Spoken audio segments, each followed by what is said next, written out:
இந்த போயிருந்தலாம். அக்கா உன்ட்ட கொஞ்சம் தனியாக பேசணும்க்கா. சொல்லுடா என்னன்னு. அட வாக்கா உன்ட்ட தனியாக பேசணும். டேய் நானும் உங்கள் மாமா மட்டும்தானே இருக்கோம், என்னன்னு சொல்லு. ஒரு பொண்ணை லவ் பண்ணுறக்கா, பிரச்சனை ஆயிடுச்சு. அவங்க வீட்டில் பேச கூப்பிட்றாங்க.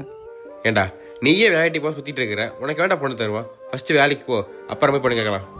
நீங்களே எங்கள் அக்காவை கல்யாணம் பண்ணுறப்ப வேலை வெட்டி இல்லாமல் தான் இருந்தீங்க, அதை மறந்துடாங்க.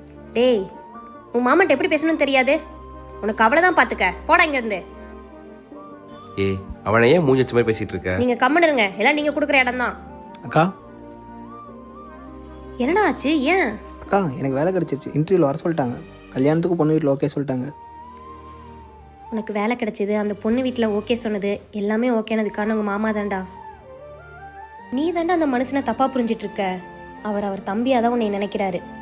இங்கே பாருடா, நம்ம அப்பாவுக்கு அப்புறம் நம்மளுக்கு எல்லாமே அவர் தான். நீயும் அவரை கொஞ்சம் புரிஞ்சுக்க. போ, உள்ளதா இருக்கார், போய் பேசு. மாமா வாராங்களே. நான் ஒவ்வொரு தடவையும் உங்களை அவமானப்படுத்துற மாதிரி தான் பேசுகிறேம்மா. ஆனால் எனக்காக எல்லாத்தையும் போய் பேசிட்டு வந்துருக்கீங்க. ரொம்ப நன்றி மாமா. டே நீ ஏன் மச்சான்டா, உனக்கு நான் பண்ணாமல் வேற யாரா பண்ணுவா? ஃப்ரீயாக விடு, வா போலாம்.